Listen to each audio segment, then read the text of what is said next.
je démarre tout de suite parce que le temps est très court. Merci Christiane.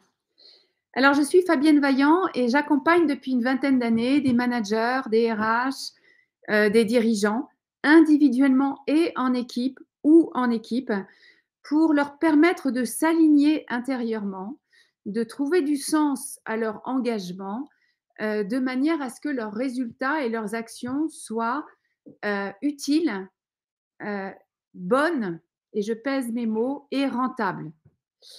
Et qu'elle, pour eux, d'abord, parce que vous allez comprendre que tout commence à l'intérieur de nous-mêmes, pour leur équipe, pour leur organisation et pour la société. Car pourquoi un manager, une personne, un collaborateur, un dirigeant se lèverait-il le matin si ce n'est s'il n'a pas de sens à son engagement? Faire tous ces efforts tout au long de ces journées, 350 jours par an, enfin moins tous les week-ends et les vacances, pour sous contrainte en fait, sans pouvoir vibrer. Donc c'est pour ça qu'il m'est important de les aider à être bien dans leur peau, bien dans leur leadership, et qu'ils puissent donc aussi dormir mieux, qu'ils puissent aussi profiter de leur vie afin que leurs résultats soient bons, utiles et rentables. Une petite parenthèse, vous avez un petit bouton rouge au-dessus de moi. Vous pourrez à tout moment cliquer dessus pour prendre rendez-vous. Il y aura un Calendly et il faudra prendre un créneau, donc vous le ferez peut-être après, mais vous pourrez démarrer l'action pendant, afin que je puisse explorer et qu'on puisse ensemble explorer votre besoin et répondre de façon plus pertinente, voire à l'occasion vous proposer une stratégie d'avancement qui soit adaptée à votre situation spécifique et fondée aussi sur les expériences clients que je pourrais plus largement vous partager.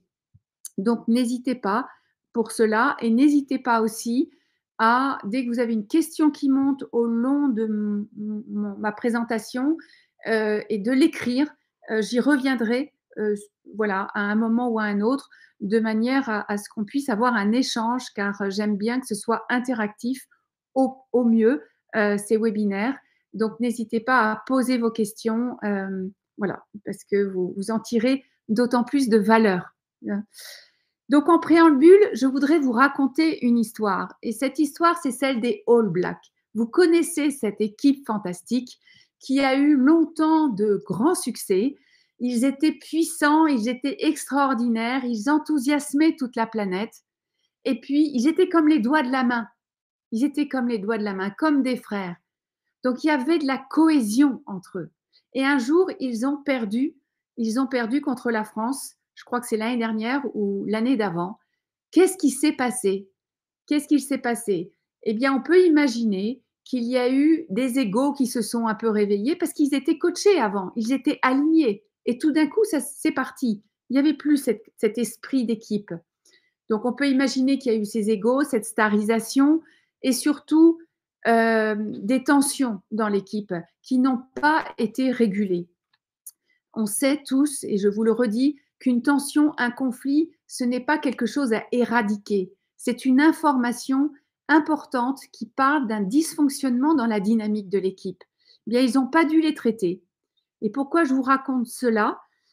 Parce que avant d'arriver à ce succès, eh bien, ils avaient travaillé, ils étaient très coachés, ils avaient travaillé leur esprit fraternel. Et quand ils ont perdu cet esprit, eh bien, ils ont perdu sur le terrain. Alors, pourquoi c'est important? Parce que je voudrais que vous soyez des All Blacks, que votre équipe gagne, soit des équipes de All Blacks qui gagnent.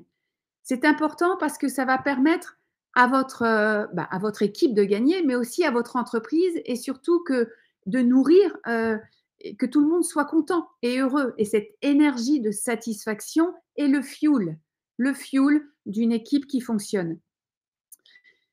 Et c'est pour cela que je prends la parole aujourd'hui, car j'ai vraiment à cœur de permettre aux équipes de fonctionner à plein, et je vais vous en dire un petit peu plus dans pas longtemps.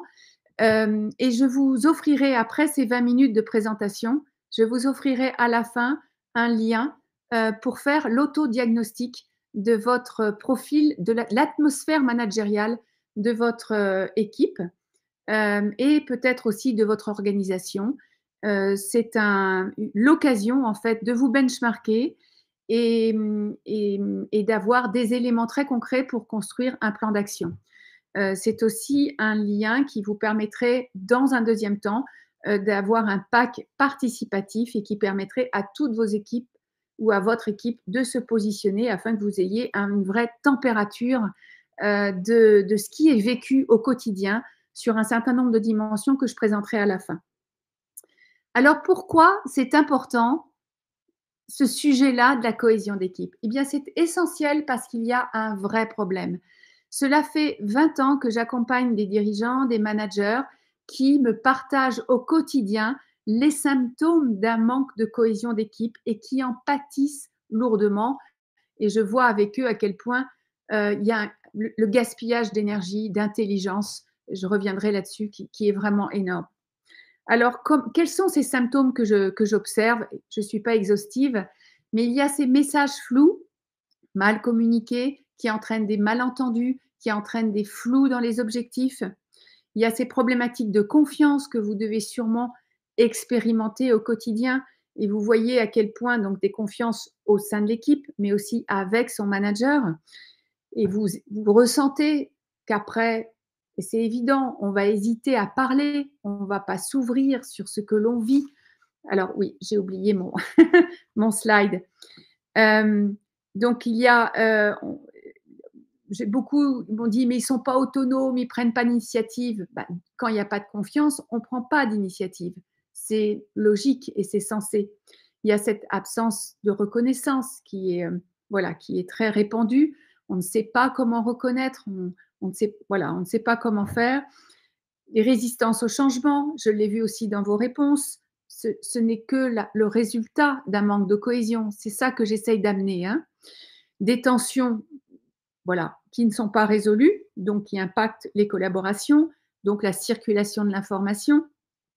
Et aussi, ce que j'ai très souvent remarqué, c'est j'ai rarement rencontré des dirigeants, des managers qui avaient des job descriptions déjà pour eux-mêmes de clarifier. Donc, comment pouvaient-ils aussi les clarifier pour leur équipe? Des objectifs qui n'étaient pas clairs, simplement des chiffres. Mais ce n'est pas un objectif, ça, des chiffres. Ça suffit absolument pas. Ça permet encore moins de poser des KPI. Donc, ça entraîne de la démotivation, de la perte de sécurité intérieure de chacun des membres de l'équipe et de la déresponsabilisation et tout ce qui s'ensuit et que vous expérimentez au quotidien si vous êtes là aujourd'hui. Et il y a pour voilà le cerise sur le gâteau, ce fardeau d'attentes qui sont la plupart du temps irréalistes et cette charge de travail donc excessive. Est-ce que vous pensez que c'est normal? Est-ce que c'est normal de vivre cela au quotidien dans dans notre vie professionnelle? Comment voulez-vous que vos équipiers, que vos collaborateurs s'impliquent? Comment voulez-vous vous-même vous impliquer? Parce que je pense qu'un certain nombre d'entre vous, vous y êtes aussi, vous le vivez aussi. Si et comment voulez-vous vous donner à fond et vouloir partager vos idées, partager ce que vous ressentez, ce que vous avez vu comme problématique qui va freiner la mise en œuvre du projet. Comment voulez-vous le faire dans ces conditions-là? Donc c'est pas possible et ça c'est elle est là ma colère. C'est pas possible de continuer à gaspiller autant d'énergie, autant d'intelligence, autant de créativité dans nos entreprises aujourd'hui, alors qu'on en a tant besoin pour la transition que nous avons à opérer. Et nous avons à sortir de cet engrenage qui entraîne des répercussions évidemment déjà à court terme sur nos résultats, parce que ces manques de cohésion expliquent les turnovers, expliquent le manque d'attractivité pour les talents, expliquent évidemment aussi des problématiques de marque employeur, d'expérience collaborateur, donc d'expérience client. Mais ça impacte le bien-être des collaborateurs, ça vous le savez, vous le vivez, les burn-out, les souffrances psychiques qui empoisonnent la vie au quotidien des cadres et un cadre sur quatre estime que sa santé mentale a été, très dégradé depuis ces 2 dernières années et ça, c'est une source, une source de l'APEC. Donc voilà, en gros, la situation de beaucoup de managers. Ils veulent pousser et ils veulent que ça avance et ils essayent des trucs, que l'on va un peu voir aussi tout à l'heure pour résoudre, ce manque d'énergie, cette apathie et en face, nous avons, et nous le vivons nous-mêmes et c'est tout à fait compréhensible. Eh bien, nous allons un peu plus le comprendre, le pourquoi dans quelques instants. Ben, on se cache derrière des faux semblants. Donc, nous avons des masques au quotidien autour de nous. Donc, c'est pour ça que ce sujet est essentiel et que je m'en occupe en proposant une méthode qui va permettre de créer du lien, hein, ce qui est déjà le fondement de la cohésion et surtout de déverrouiller tout ce qui bloque flux, ce flux d'énergie qui permet à une équipe de pulser et de débloquer ce qui empêche cette co-création d'un esprit d'équipe qui est le fondement de toute cette énergie, voilà, avec tout ce que cela comporte pour se mobiliser, mais aussi pour co-créer les solutions et s'ajuster au quotidien à un contexte qui est de plus en plus, qui bouge sans arrêt. Alors, je vais vous proposer la, la- la- une solution. Je vais vous en parler un peu plus dans 2 minutes. Mais je voudrais déjà commencer par l'originalité de cette solution, l'élément humain, et déjà de recadrer un certain nombre de fondements en partant de ces idées préconçues qui expliquent justement cette difficulté de cohésion. Et la première, c'est la plus importante, cette idée préconçue sur la vérité, sur cette habitude et cette croyance que nous avons qu'il faut surtout prendre soin les uns des autres et surtout pas blesser l'autre et prendre soin de sa sensibilité et ne pas montrer sa vulnérabilité. Eh bien, l'hypothèse de Schultz, Will Schultz, qui est le, le créateur de cette solution. Si vous me posez des questions, je vous parlerai peut-être un peu plus de lui tout à l'heure, mais vous pouvez le trouver sur Internet. Il a expérimenté pendant 30 ans comment optimiser la dynamique d'équipe, la cohésion et la productivité d'une équipe. Et je vais vous livrer un certain nombre d'éléments qui viennent des résultats de ces recherches et qui sont mises en application dans les entreprises depuis une trentaine d'années. Donc, la grande découverte de Schultz, c'est que 80% des dysfonctionnements en entreprise et donc au niveau d'une équipe sont dus à des non-dits. Voilà. Le manque de vérité, le manque d'authenticité, le manque de transparence explique 80% des problématiques de productivité. Donc, nous avons à affronter la vérité, cette vérité de ce qui se passe aujourd'hui dans notre équipe, par exemple, et ce qu'il a découvert aussi et que nous avons peut-être expérimenté dans notre vie, c'est que nous sommes bien plus capables et donc nos collaborateurs sont bien plus capables d'affronter cette vérité que nous l'imaginons. C'est plutôt nos peurs que nous projetons sur les autres pour nous rationaliser qu'il vaut mieux ne pas la dire. Donc, deuxième idée préconçue sur le travail en équipe et la productivité en équipe. Donc, cette idée vient du fait qu'une fois que l'on a construit une équipe avec des objectifs bien précis et des rôles et des responsabilités, ben ça suffit. L'équipe devrait tourner.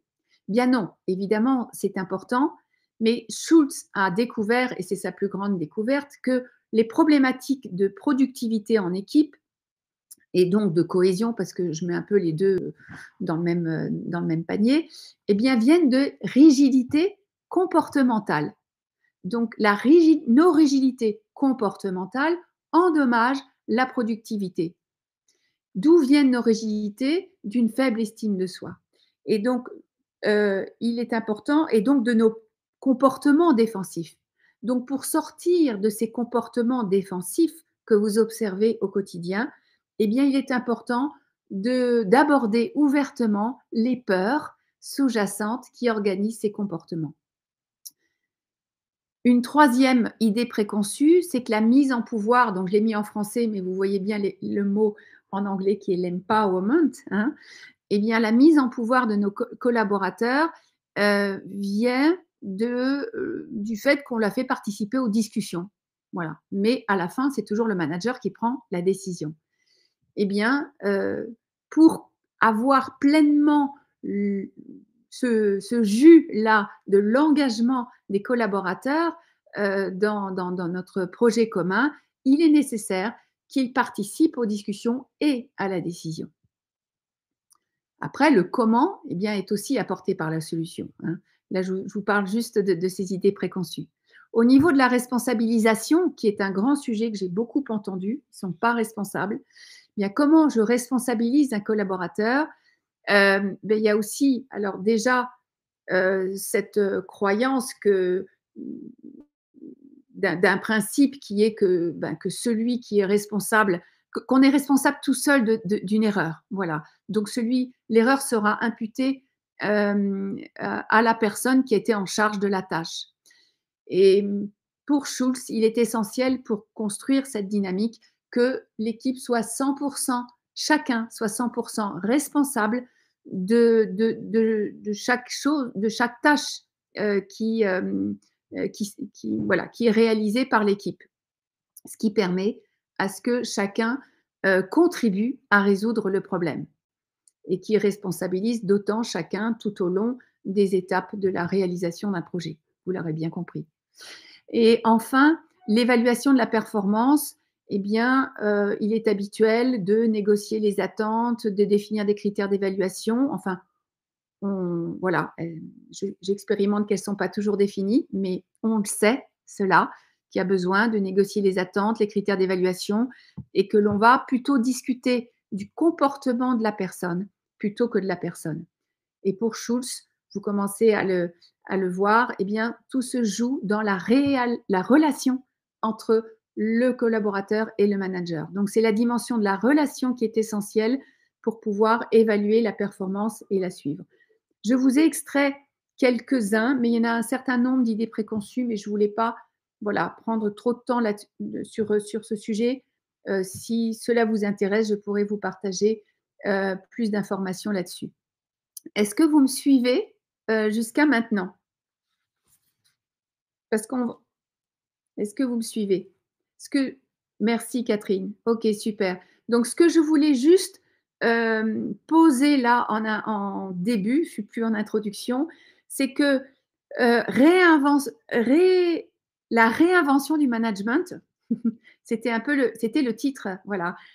Réside moins en des techniques nouvelles et des stratégies nouvelles qui viendraient de l'extérieur, mais plutôt dans l'apprentissage de la relation à soi, afin de développer cette capacité à être en relation avec les autres, à être en capacité donc de collaborer avec les autres, de contribuer et de s'engager avec les autres et donc ses coéquipiers. Donc je vous propose de réfléchir sur ce plan-là et c'est ce plan-là qui est très novateur en France, beaucoup moins dans les pays anglo-saxons, mais en France, c'est assez difficile depuis 20 ans de prendre le temps de s'occuper de cette dimension-là et j'espère que vous allez comprendre à quel point on ne peut pas y couper.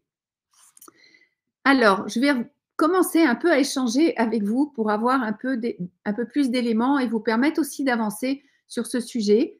Et je vous invite, avant de continuer à vous parler plus de cette solution, à partager, alors, pour vous, si le manque de cohésion était une maladie, ce serait quoi et pourquoi? Si le manque de cohésion était une maladie, ce serait quoi et pourquoi? Voilà, je vous fais un peu,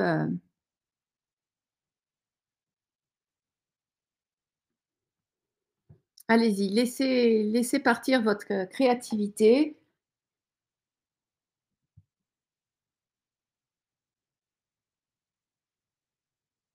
Écoutez-vous, cherchez pas à ce que ce soit super intelligent, soyez spontané. Il y a toujours beaucoup d'informations dans la spontanéité. La varicelle, Manley, je connais pas votre prénom, la varicelle, car contagieuse et peut-être grave, mais ça se soigne. Oui, merci pour cela. Très contagieux. C'est ce que vous devez expérimenter sur les équipes à côté? Oui. Un AVC, les connexions sont mises à mal quand un incident arrive à un niveau. Tout à fait. Et donc tout s'arrête. Donc c'est très crucial. Tout le corps s'arrête et tous les membres et les organes ne peuvent plus aucune ne peut fonctionner, lorsqu'il y a un AVC. Sandy, merci. Le cancer qui diviserait les cellules et les anéantirait petit à petit. Oui, merci Catherine. Donc je pense que vous faites des liens, ouais, un cancer, car cela débute par quelque chose à laquelle on n'a pas forcément posé d'attention et qui se propage, tout à fait. Ouais, ça commence subrepticement dans l'implicite de la vie, quotidienne de l'équipe et tout à coup, quand c'est trop tard quelquefois, eh bien, on en voit les symptômes. Quand on n'a pas le tableau de bord pour l'observer, hein. Et la solution que je vous apporte, je ne pourrais pas évidemment vous en parler, je vais faire le minimum, apporte un tableau de bord qui permet de détecter les signaux faibles dès le départ et éviter que ça se propage. Les conséquences sournoises dans un premier temps. Oui, merci pour ça. Patricia, une part de paranoïa et de fatigue. Paranoïa parce que quand ça va mal, on le projette à l'extérieur de nous et on a peur de l'extérieur, c'est ça Patricia? Il y a une atmosphère de peur en fait qui doit se propager. OK, merci. Donc on pourrait, hein, une maladie auto-immune, on pourrait, continuer là-dessus. Donc j'espère que voilà, vous pouvez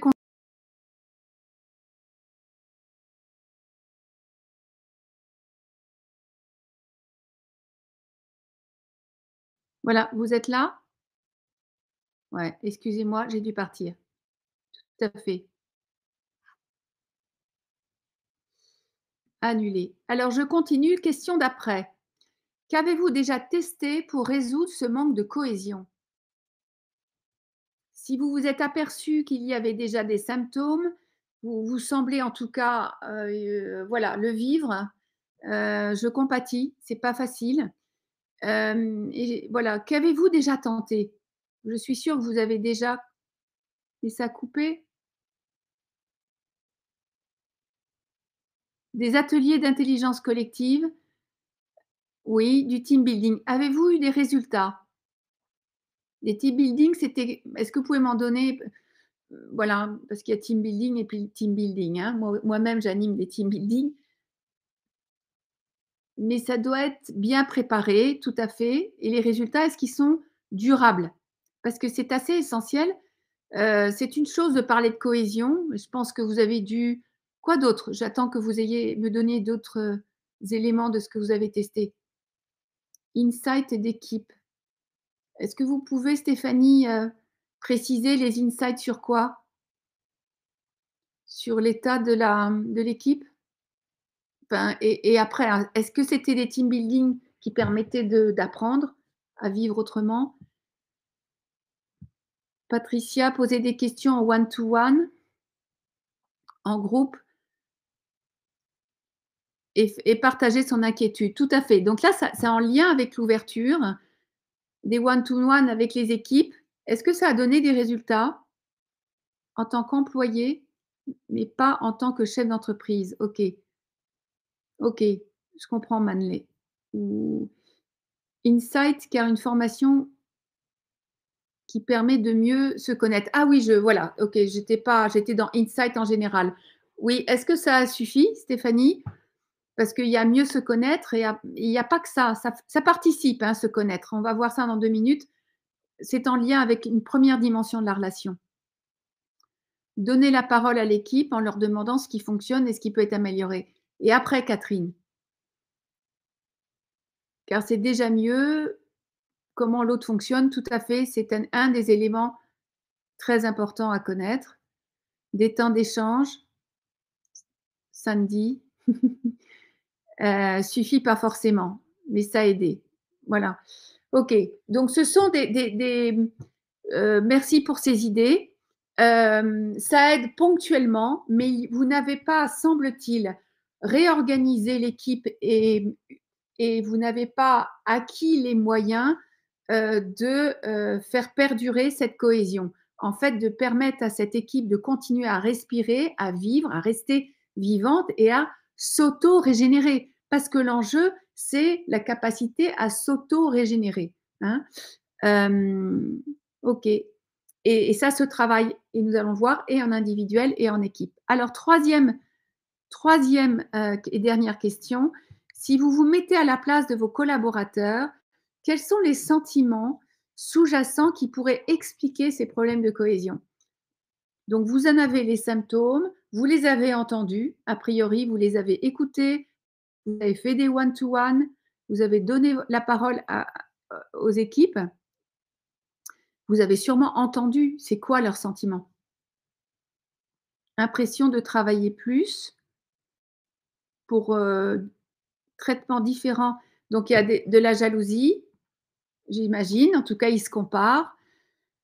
Donc s'ils se comparent, ils se sentent pas importants. Impression de travailler plus, c'est-à-dire sans être rémunéré plus. Donc il y a un sentiment d'injustice a priori, de la frustration, de ne pas être entendu ou au bon endroit, manque de sens.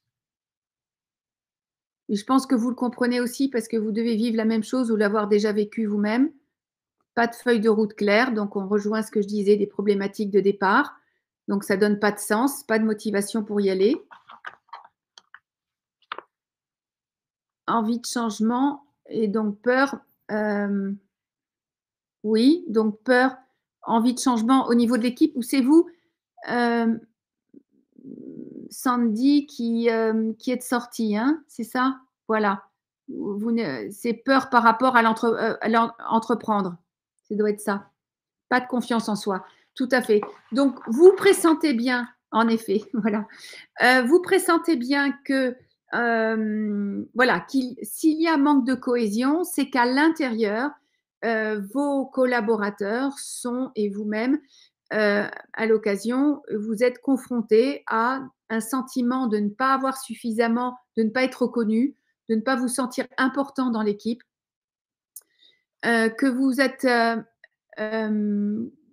vous sentez en insécurité, vous vous sentez pas, en capacité, vous n'avez pas les moyens, si vous n'avez pas de feuille de route, vous n'avez pas d'objectif, vous n'avez pas les moyens d'être compétent, c'est-à-dire d'être capable de faire face à la situation et ou bien vous ne vous sentez, pas apprécié, pas accueilli et donc bah, vous allez être sur votre réserve. Il y a de grandes chances. On pourrait continuer longtemps, mais là, je voudrais vous donner une première clé et vous allez pouvoir faire les liens avec, ce que vous venez de de de re rapporter à votre conscience. Jusqu'à un certain point, tout un chacun souhaite se sentir important, compétent et sympathique. Donc c'est ce que vous pouvez le relier à ce que vous avez dit.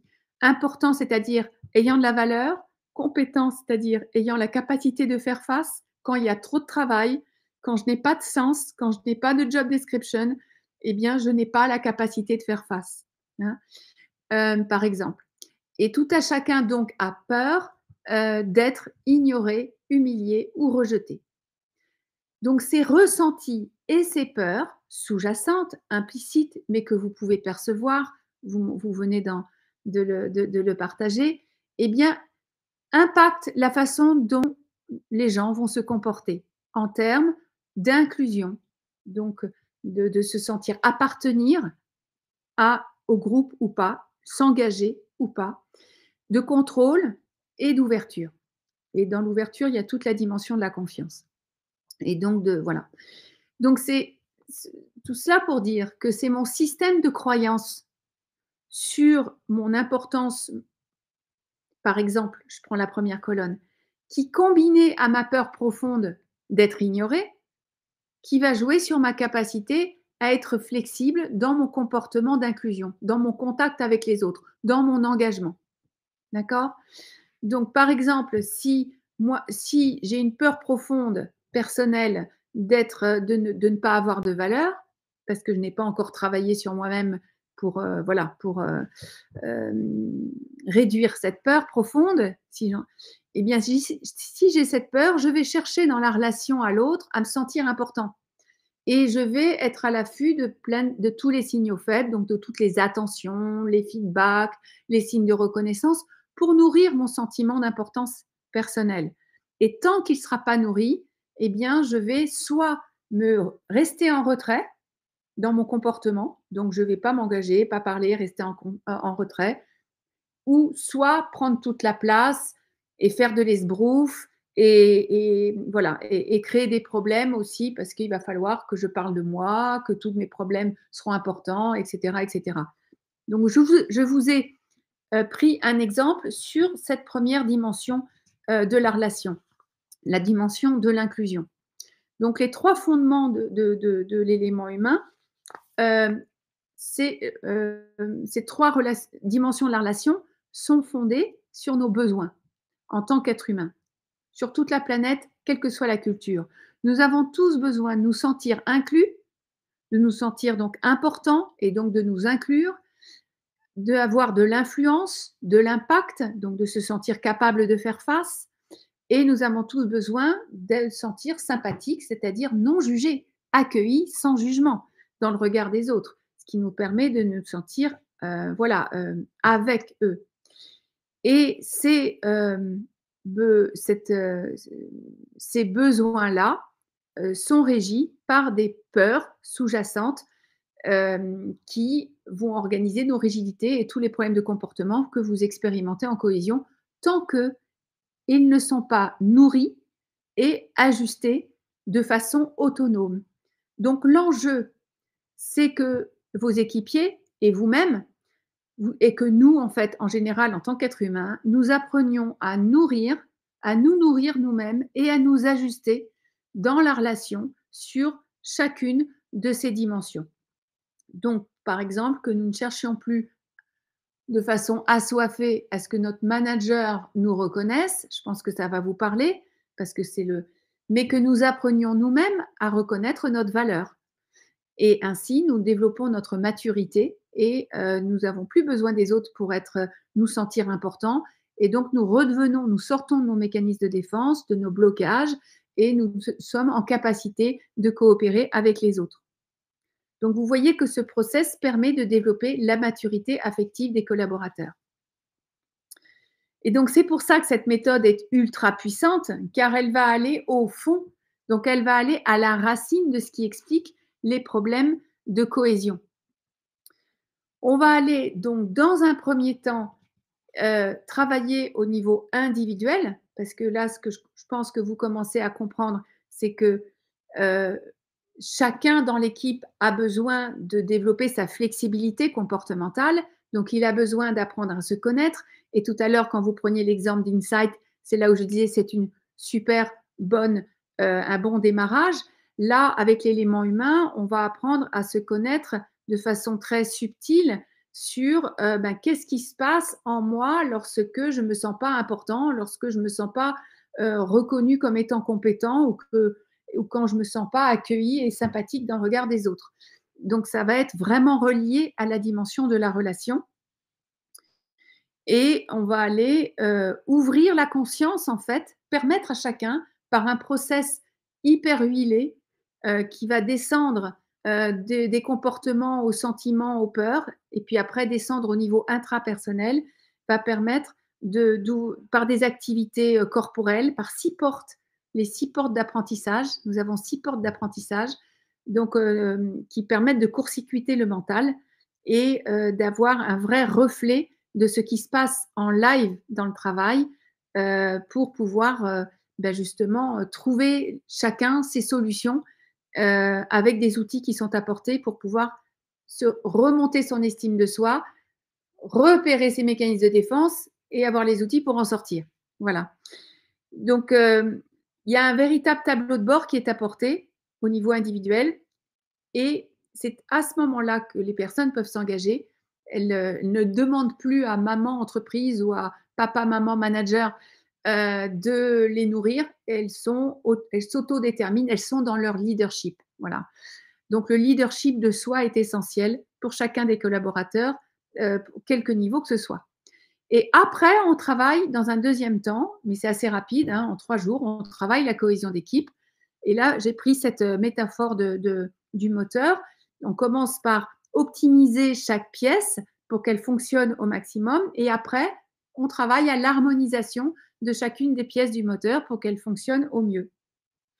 Et c'est ainsi que on peut obtenir des informations tangibles sur ce qui est vécu.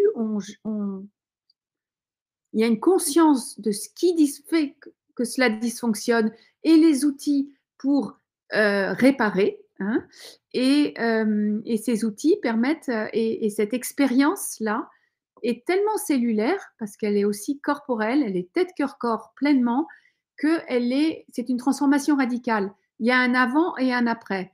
On ne peut pas revenir en arrière après. Il y a besoin de peut-être, voilà, de quelques peut-être réajustements en mode codev, mais les outils sont là et l'expérience est là. Est-ce que vous me suivez? Est-ce que vous avez des questions? Là, je vois un silence total. J'aimerais bien avoir quelques questions avant de passer à quelques cas, quelques expériences clients et mon expérience aussi. Je vous ai donné des éléments très rapidement. Je sais que je vous en donne beaucoup et qu'il faut réfléchir très vite. Mais n'hésitez pas.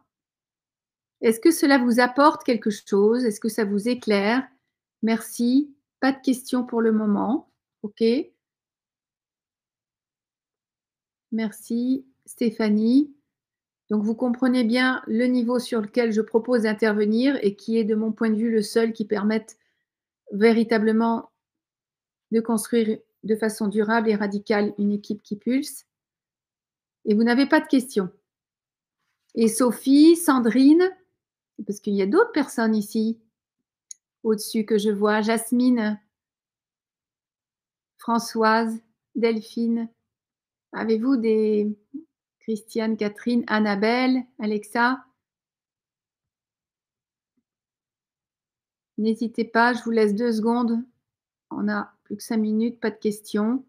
OK. Bon, alors, comment je suis arrivée à pouvoir être aussi convaincue? C'est une chose que de former, d'accompagner depuis 15 ans maintenant des personnes, que ce soit en intra ou en inter, comme on dit, c'est-à-dire l'équipe elle-même par rapport à un diagnostic et un objectif particulier, ben, profite de cette approche et de cette démarche pour se développer sa cohésion, mais au-delà de ça, atteindre des objectifs qui se sont donnés. Mais il y a aussi la proposition que je fais très régulièrement, voilà, de venir tester, expérimenter cela, en voir comment le répercuter par ailleurs.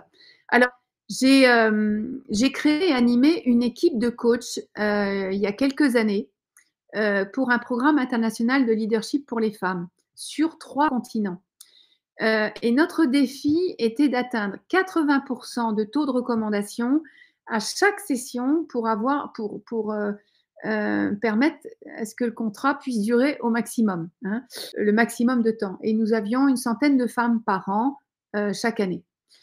Alors pourquoi je vous raconte cette histoire? Parce que c'est notre cohésion qui nous a permis de réussir ce challenge qui était quand même assez chaud. Et c'est plus précisément l'articulation de nos singularités de coach, qui étaient des coachs, j'avais pris un coach quand même par continent pour inculturer au maximum notre équipe.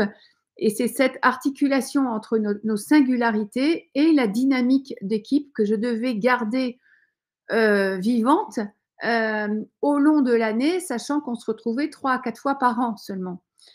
Et chacun sait que les coachs sont souvent, j'ai pas l'impression de l'être, mais enfin, j'en ai beaucoup rencontré des divas, donc, et qui étaient en plus de cultures différentes. Donc, il y avait à gérer l'énergie et l'engagement de chacune et de nous ensemble. Donc, c'est ce travail régulier sur la relation tout au long de ces 8 années, de la structuration de l'équipe à l'animation de l'équipe par des temps de régulation qui a permis que l'on tienne autant de temps avec d'aussi bons résultats. Et c'est ainsi que j'ai compris, enfin que et que j'ai pu véritablement expérimenter que tout tenait à cette qualité de relation ensemble. Et donc, et je vous le redis, parce que c'est une démarche aussi personnelle, à cette qualité de relation avec soi. Tout commence par développer notre relation avec soi.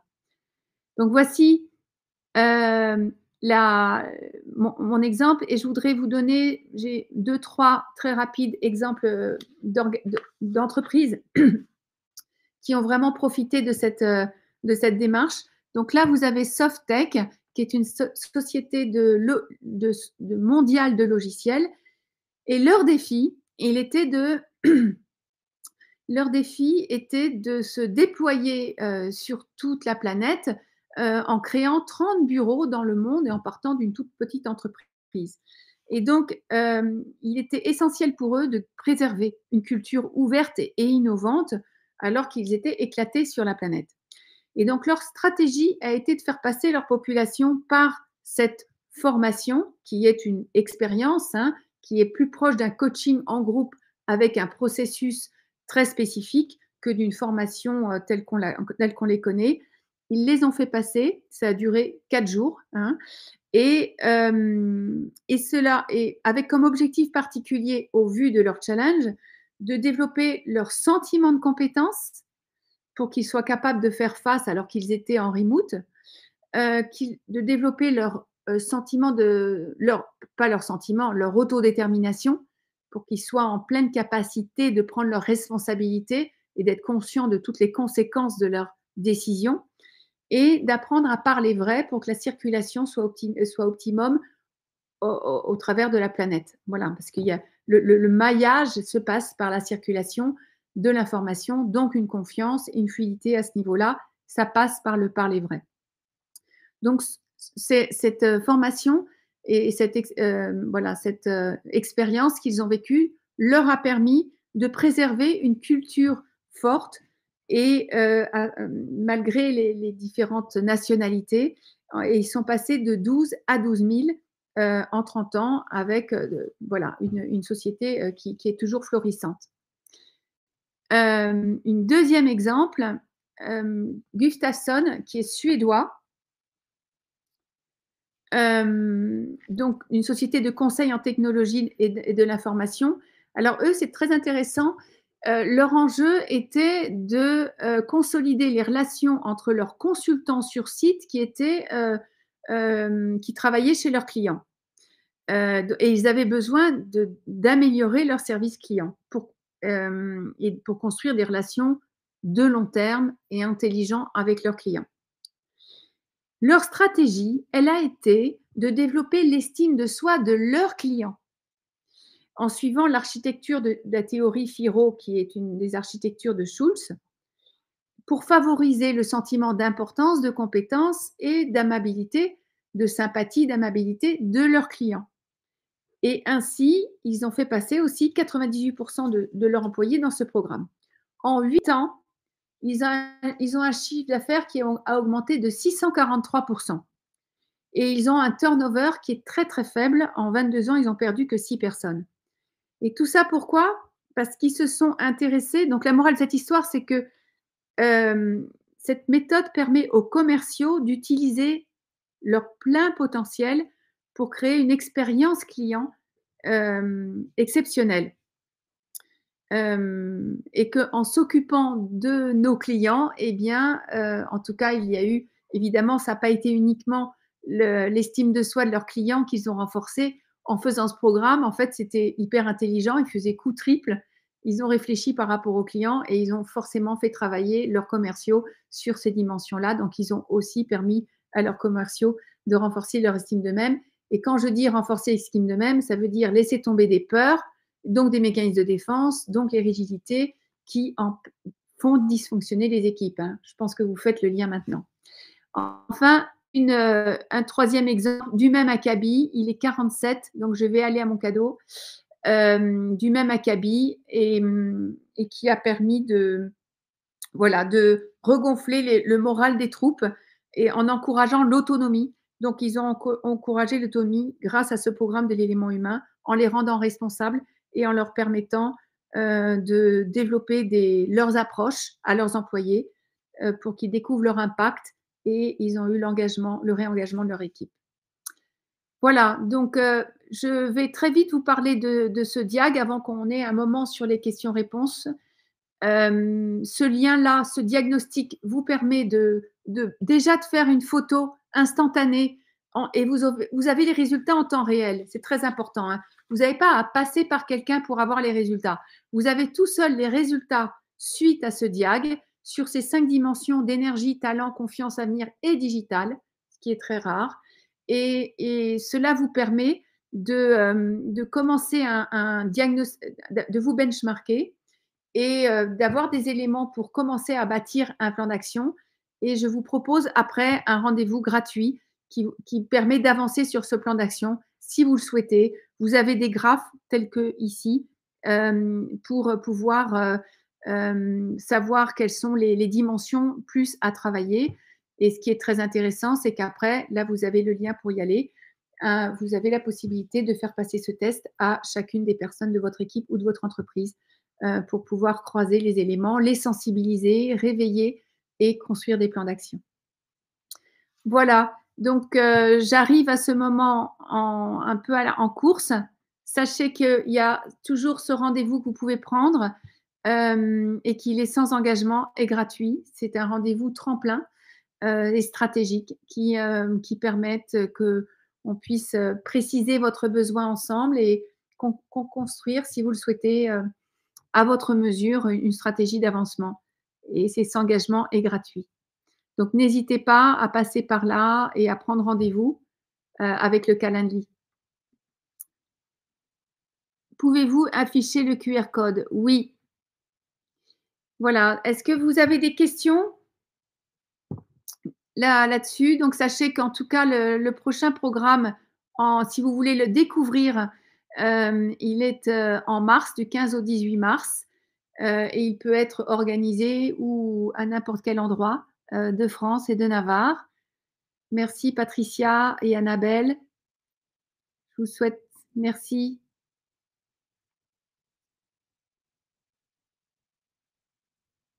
Donc, OK, donc vous n'avez pas de questions. Je suis encore là 10 minutes si vous le souhaitez.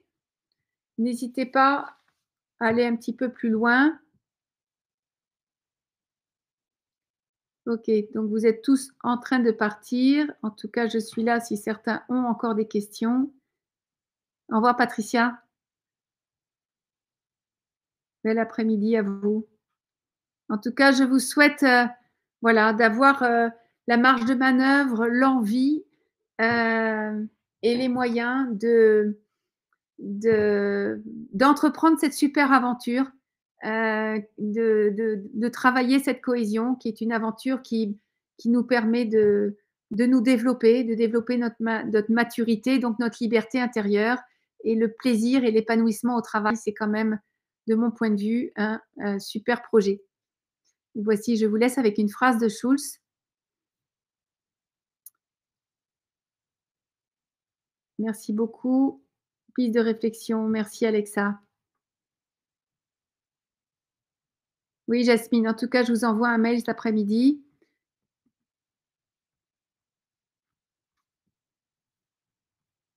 Donc, je pense que tout le monde est parti. S'il n'y a pas d'autres questions, je vais fermer maintenant.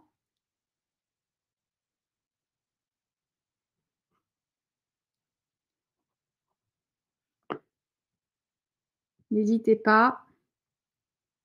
Non. OK.